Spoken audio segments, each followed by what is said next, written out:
So we talk about the idea of effective follow-up. What does that mean? It's effective in terms of making sure that we're on the same page with the person, making sure that our conversations are moving forward, making sure that their questions are being answered, and ultimately getting to a decision.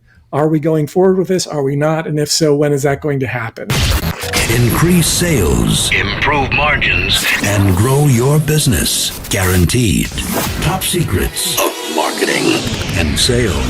Now, David Blaise. Hi, and welcome to the podcast. In today's episode, co-host Jay McFarland and I will be discussing effective follow-up. How much is too much? Welcome back, Jay. Thank you, David. Such an important question. And again, something that I struggle with. I have a customer management system and it shows me I talked to them 3 days ago and it comes up on my task and it says it's time to talk to them. And I find every time I go through this emotional thing, are they going to think I'm bugging them too soon? And a lot of times I'll say, let's give them 3 more days or let's give them 2 more days because I guess I'm not ready to talk to them or I'm afraid I'll be a bother.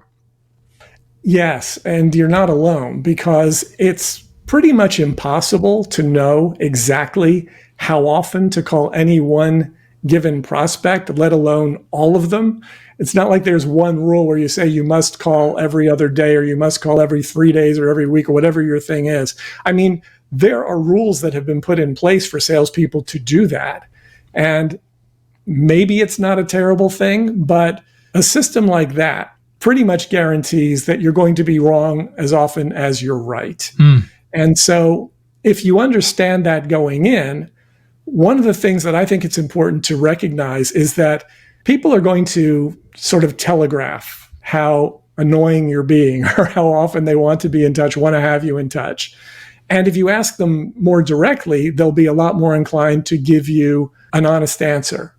If we make up our minds that we're going to contact this person every so many days and that person doesn't want to hear from us that often, then obviously we're setting ourselves up for failure. So a lot of times if we can find out from the prospect roughly how often they would like for us to be in touch with them, and it's easier to do with established clients where you know them, they know you. With prospects, it's not as easy. But in the early stages with a prospect, we need to be in touch more frequently in order to get to decisions about qualification levels. Yeah. Are they actually qualified to buy from us? Do they have the need, the desire, the money, the budget, the willingness to spend, the interest? Do they have any of those things? And if we can't determine that in a first conversation, we need to have a second conversation. But of course, their level of interest in that first conversation will also help us to determine, well, how much time should I give this person? And when I think about how much is too much, one of the things that I've seen a lot, and I saw it myself in my own behaviors in the earlier stages of my sales career, and then in a lot of other people along the way, is that since we can't know how much is too much, many of us in sales tend to err on the side of too little contact rather than too much. And we talked about being a pest in a previous podcast. I don't want to be a pest, therefore I'm not going to pick up the phone and call. And the problem with that is that if we're not in touch with them when they're ready to move forward, then someone else is going to get that business. So we have to find this balance of, yes, I don't want to be a pest, but also I'm not going to abandon this person so that somebody else can get in there and get that business while I've been working to cultivate it over a long period of time. Yeah, and it could be that depending on what type of product, there's a time limit as well. So if they don't get their order in within 3 weeks, you're not going to make their deadline. So that could affect how often that you're going to talk to them. One of the things that I've found in my business is to just flat out ask them to schedule a follow-up appointment. We've just had a discussion. I'm going to send you the information. Would you mind if I reach out to you on Friday at this time? And I find that that works very well. I've got that relationship going. We're friends now after 20 minutes, and they're more than happy to set a follow-up appointment. If you're in a situation where you can do that, that's ideal, because once I lose that scheduled appointment, now we're playing phone tag or text tag or something else. So that's always my first attempt anyway. Yeah, and I think that's a really great point, and it's critical, particularly these days, because reaching somebody when they're not expecting you is very difficult. The other thing that it does is when you schedule a follow-up call on a certain day at a certain time, if they're going to ghost you, you'll find out sooner rather than later, right? Yeah. Because Yeah. if you leave it open-ended, oh, I'll give you a call in a couple days, or give me a call after you've had a chance to review the information, you don't know what to expect. Because if you say, give me a call after you've had a chance to review the information, it could take them 10 minutes, it could take them a month. You just Yes. don't know. So by Yes. doing exactly what you just suggested, suggesting or scheduling a time for your next contact is really the smart move. I think at this particular time in history, to not do that is really setting yourself up for failure. Yeah, and it's hard. I mean, at first I'm like, I'm feeling pushy again, but if I do that after we've had this great conversation, they're saying they want to use me, there is no better time that I'm going to find to schedule a follow-up appointment. If I let them off the line and then later on text them and say, hey, can we set up another time? I've probably already missed the opportunity. So there are moments to strike that if you don't do it, you may never get again. Right. And we can ask them, when would be a good time to get back in touch? And then you need to review that. When would be a good time to get in touch? Yes. And then if they say, well, why don't you give me a week? And it's Thursday, you can say, oh, okay, well, should I give you a call same time on Thursday? Yeah. And they can say yes or no. They can schedule something else, but at least you'll have an idea. And that way it also sounds like their idea, because you ask them when would be a good time to get back in touch. They tell you a time frame, and then you just pin them down to a time that's based on the time frame that they gave you. So now it's not you being pushy and trying to schedule a call. It's you listening to what they said and delivering what they asked for. Yeah, I like that. Again, anytime you can avoid being a salesperson and get them to initiate is so important. I've also come to realize that it's not something that I should fear. It's actually something that makes me look more professional and more interested in them, right? And say, let's set up a time. You're interested right now. When can we talk so that we can get this process started? It doesn't make me look pushy. It makes me look professional. And it took me a while to come to that realization. And professional is the key word right there. Because if you think about the way that actual professionals behave, a doctor, a lawyer, an engineer, whatever, anybody that the world considers to be a professional, they're not just going to say, oh, yeah, well, give me a call later. Where they're going to schedule an appointment. If an appointment is warranted, they're going to determine the time frame. You're going to get agreement. You're going to agree on the date and the time, and you're going to follow up, because that's what professionals do.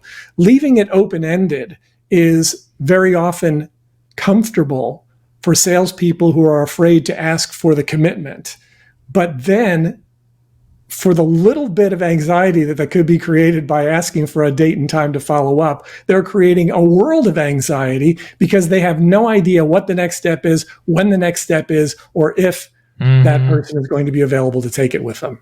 Yeah, and then the other thing I find is that because people can schedule on my calendar without me there, I may fill up. And now when I should be following up with that client, I'm taking new calls. And as we've kind of talked about before, suddenly that person could be getting pushed to the background, and they're the one that I could make the sale with instead of these new clients. So I found that I have to be very purposeful about scheduling that follow-up. Even if they won't set a time with me, I set a time so that it's blocked out on my calendar.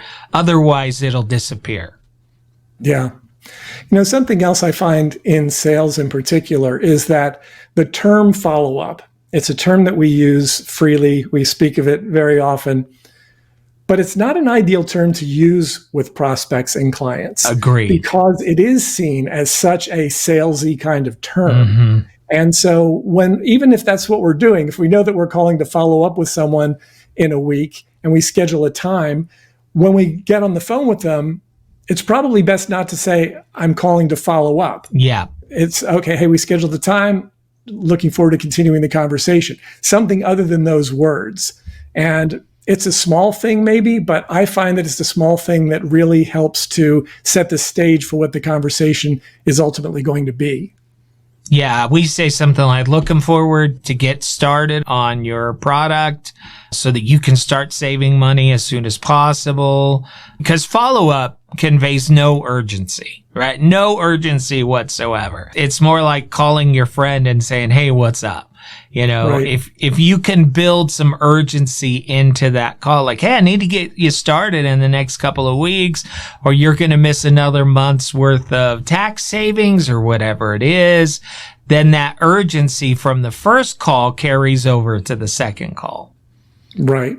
And just the idea, keeping in the back of your mind that the goal here, when we are communicating on an ongoing basis with a prospect or client, the goal here is to have it be effective. So when we talk about the idea of effective follow-up, what does that mean? It's effective in terms of making sure that we're on the same page with the person, making sure that our conversations are moving forward, making sure that their questions are being answered, and ultimately getting to a decision. Are we going forward with this? Are we not? And if so, when is that going to happen? So to me, that's pretty much the definition of effective follow-up, is that it's goal-driven, it's mission-driven, and we're staying on course. We know what the next step is. And a lot of that needs to take place in your conversations and in your contact management system so that you can pick up the next call exactly where the last one left off. Because if you just call to say, hey, I'm calling to follow up, well, what's the context? What was the last conversation? So if you can bring them back to that last minute of that last conversation, you're going to have a much better chance of moving things forward. Hey, Jay, when we last spoke, you said that you were interested in this particular product. You have an event coming up on this date, and you weren't quite sure if you wanted to go with this particular one or that one. What do you think? Have you given it any thought? Which way are you leaning at this point? And then that way you can literally pick up that conversation right where it left off. You don't have to say, what's your decision? Because that could be too harsh. Which way are you leaning? You could ask them something like that. Well, I was thinking about this one, but then I wasn't sure about this other thing. And then you can have the conversation that will allow them to come to the right decision so that you can then ideally take the order and move forward. Yeah, and an important part of that, copious notes when you have them on the phone. Write down everything, whether they were on vacation, whether they talked about their son or daughter. Write down everything. So like you said, you can just pick right up, because they're not thinking you have the system in front of you. They're like, wow, this guy really remembers me. It calls up the conversation and the emotion of that conversation. So write it down. Even if you don't have a system and it's just index cards, write that information down. It's incredibly valuable. It really is. And so few people do it. And I think people who consider themselves to be great salespeople but aren't tend to wing it, right? They think they're so good, I'll just wing it. Yeah. But the truth of the matter is, even if you're a great salesperson, if you do what you just said, if you take notes, if you reference back to previous conversations, if you pick up the conversation right where the last one left off, you are still going to be 100 times more effective than if you're just winging it. So the core of effective follow-up is pretty much what we were just talking about there. Know where we're going, know how we're getting there, and then take those steps toward the goal every step of the way. Pay attention, listen to what they're asking you, get them the answers to their questions, and ultimately that's going to get us all where we need to be. 100%. How do people find out more, David?